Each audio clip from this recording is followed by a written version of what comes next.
बिहार चुनाव की हो गई घोषणा। 2 चरणों में होंगे चुनाव समाप्त। 14 नवंबर को आएगा परिणाम और 22 नवंबर 2025 को नई सरकार की हो जाएगी गठन। दोस्तों नमस्कार, मैं हूं आपका दोस्त एसके चौधरी। बिहार चुनावी रंग में रंग गया है और चुनावी रंग में रंगते ही चुनावी बिगुल भी फूंक दिया गया निर्वाचन आयोग की ओर से। इसके तहत बड़ा ऐलान करते हुए बिहार में इस बार 2 चरणों में ही चुनाव संपन्न कराने का निर्णय ले लिया गया है, जिसको लेकर मुख्य निर्वाचन आयुक्त ज्ञानेश कुमार के द्वारा आज ही संध्या 4 बजे प्रेस कॉन्फ्रेंस जारी कर तमाम तिथियों की घोषणा कर दी गई है। आइए दोस्तों, निर्वाचन आयोग की ओर से 40 दिनों के इस चुनावी प्रक्रिया में कौन कौन सी बातें आई है, कौन कौन सी प्रक्रियाएं अपनाई जा सकेगी, इस पर विस्तार पूर्वक चर्चा करते हैं। लेकिन दोस्तों, हमारे इस चैनल शौर्या हिंदी न्यूज़ को जरूर सब्सक्राइब कर लेंगे, क्योंकि बिहार चुनाव से जुड़े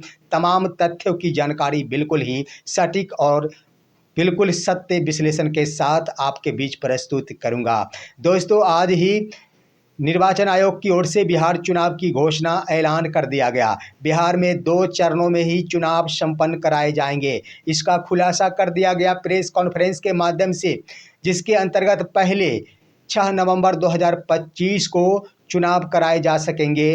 दूसरे चरण के लिए 11 नवंबर 2025 को चुनाव होंगे।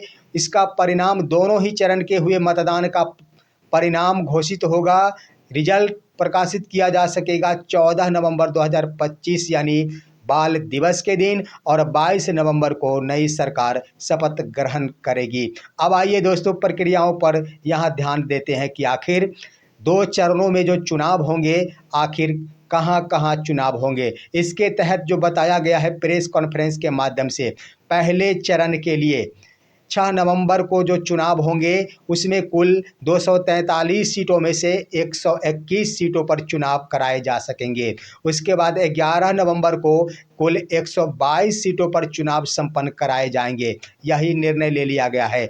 आइए, प्रथम चरण जो 6 नवंबर 2025 को जहां चुनाव होंगे, आखिर उसके लिए नॉमिनेशन और अन्य प्रक्रियाओं के लिए कौन सी तिथि निर्धारित की गई है।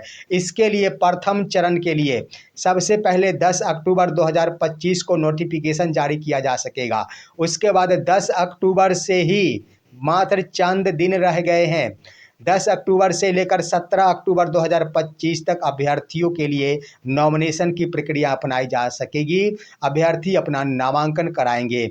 उसके बाद 18 अक्टूबर 2025 को तमाम अभ्यर्थियों के आवेदनों का स्क्रूटनी किया जा सकेगा, और 18 अक्टूबर को ही वो अभ्यर्थी जो चाहे अपना नामांकन वापस ले सकते हैं। यानी नामांकन वापस लेने की अंतिम तिथि 18 अक्टूबर निर्धारित कर दी गई है प्रथम फेज वालों के लिए। उसके बाद 6 नवंबर 2025 को प्रथम चरण के चुनाव संपन्न होंगे। आइए दूसरे फेज के लिए, इसके लिए जो समय सीमा और तारीख घोषित की गई है, 13 अक्टूबर 2025 को इसका ऐलान और नोटिफिकेशन जारी किया जाएगा, और 13 अक्टूबर से लेकर 20 अक्टूबर 2025 तक दूसरे फेज वाले अभ्यर्थी अपना अपना नामांकन दाखिल कर सकेंगे, यानी नॉमिनेशन कराएंगे। वहीं पर अब आइए दोस्तों, यहाँ पर 20 तारीख तक दे दिया गया, और 21 अक्टूबर 2025 को तमाम आवेदनों का, दूसरे फेज वालों का स्क्रूटनी का कार्य होगा। उसके बाद 23 अक्टूबर 2025 की तिथि निर्धारित की गई है। दूसरे फेज वाले अभ्यर्थी चाहे तो अपना नामांकन वापस ले सकते हैं 23 अक्टूबर 2025। उसके बाद 11 नवंबर 2025 को दूसरे फेज का चुनाव हो जाएगा। आइए, इस चुनाव में आखिर चुनाव आयोग के ओर से आम जनताओं से अपील की गई है और दिलासा दिलाया गया है कि बिल्कुल ही निष्पक्ष तरीकों से और आम वोटर्स की सुविधाओं का ख्याल देखते हुए निर्वाचन की प्रक्रिया अपनाई जाएगी। इसके लिए चुनाव आयोग ने व्यवस्था की है कि इस बार तमाम बूथों पर जितने भी 90,712 बूथ है, हम बता देना चाहेंगे दोस्तों, बिहार में कुल 90,712 बूथ है, जिसमें से 76,801 बूथ ग्रामीण क्षेत्र के हैं और 13,811 बूथ शहरी इलाकों का है। और तमाम बूथों पर वेबकास्टिंग का कार्य चलेगा, यानी सीधे ही इलेक्शन कमीशन जुड़ी रहेगी। साथ ही इलेक्शन कमीशन की ओर से एक नया ईसीआई वेबसाइट लॉन्च किया गया है, जिसके माध्यम से तमाम चुनावी प्रक्रिया की निगरानी निर्वाचन आयोग की ओर से की जा सकेगी। उसके बाद आइए, अहम व्यवस्था कर दी गई है निर्वाचन आयोग की ओर से कि इस बार वोटर्स का ख्याल रखने के लिए टोल फ्री नंबर की व्यवस्था की गई है और 24 घंटे वोटर्स टोल फ्री नंबर पर वोट यहाँ कॉल कर सकते हैं और अपने बीएलओ से संपर्क स्थापित कर सकते हैं। यानी बीएलओ के लिए यह व्यवस्था की गई है कि आम जनता सीधे ही उनसे सही तो बातें कर सकती है, किसी भी मुद्दे पर, पर्ची पर हो या फिर नाम पर हो, वोटर लिस्ट में इत्यादि मसले पर सीधे ही बातें कर सकते हैं। अन्यथा एक टोल फ्री नंबर जारी किया गया है जो है 1950, यानी 1950 एक नंबर है पूरे बिहार भर का। वहाँ पर अगर कोई जनता फ़ोन करती है तो वो सीधे ही या फ़ोन संबंधित बीएलओ के पास पहुंच जाएगा। अब आइए दोस्तों, फ़र्क इतना है कि जिस ज़िले की ओर से, जिस ज़िले के लिए इस टोल फ्री नंबर पर फ़ोन किया जा सकेगा, वहां का एसटीडी कोड लगाना होगा। उदाहरण के तौर पर हम देख लेते हैं, जैसे पटना का एसटीडी कोड है 0612, तो यहाँ पर 91612, उसके बाद 1950 यानी 1950 लगाकर डायल करेंगे तो पटना जिला के मतदाताओं का बातचीत और संपर्क वहां के बीएलओ से हो जाएगी। ये व्यवस्था निर्वाचन आयोग की ओर से कर दी गई है। आइए, बूथों पर जो व्यवस्था की गई है, इसके लिए बैलेट में तमाम उम्मीदवारों का यह तस्वीर रंगीन रहेगा, इसकी घोषणा कर दी गई है। साथ ही जितने भी प्रतिनिधि होंगे,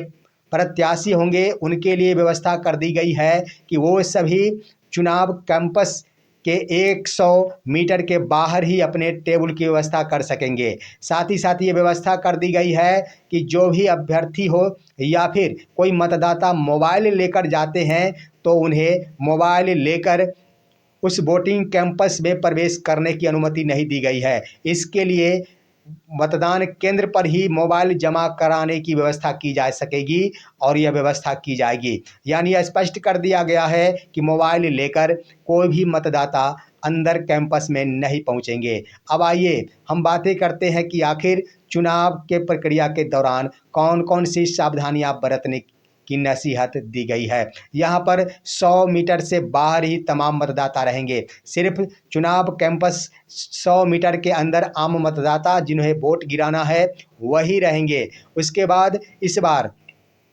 17C और साथ ही साथ इस पर भी चर्चा कर दी गई, बैलेट वोट की व्यवस्था की गई है। बैलेट वोटों जो सरकारी कर्मचारी होते हैं वो बैलेट वोट ही करते हैं। साथ ही साथ बैलेट टेंडर वोट होता है, वो भी बैलेट वोट ही होता है। इसके लिए इस बार के चुनाव में इसकी गिनती के क्रम में यह व्यवस्था कर दी गई है कि जब ईवीएम के माध्यम से तमाम गिनतियां समाप्त हो जाएंगी और समाप्त होने से 2 राउंड पहले ही तमाम बैलेट वोट की गिनती की जा सकेगी। यानी पहले, इससे पहले होता था पहले ही, यानी ईवीएम की गिनती शुरू होने से पहले ही बैलेट वोटों की गिनती होती थी। लेकिन इस बार बैलेट के वोटों की गिनती ईवीएम गिनती शुरू होने के बाद जब अंतिम 2 राउंड शेष बचेंगे उससे पहले कर ली जाएगी। ये व्यवस्था कर दी गई है। इस तरह से निर्वाचन आयोग ने आम जनताओं को पूरी तरह भरोसा दिलाया है कि बिल्कुल ही निष्पक्ष तरीकों से इस बार आम जनता के हितों का ख्याल रखते हुए चुनावी प्रक्रिया का दायित्व निर्वाचन आयोग निभाएगी। वहीं दोस्तों, विपक्ष की ओर से यहाँ पर चुनाव आयोग से अपील की गई है कि निर्वाचन आयोग के ऊपर यह दायित्व बनता है कि निष्पक्ष तरीकों से बिहार का या विधानसभा का चुनावी पर्व संपन्न करावे। दोस्तों, आज की खबर यहीं तक। शेष खबरों के साथ फिर हम आपसे मिलेंगे, तब तक दीजिए इजाज़त। नमस्कार।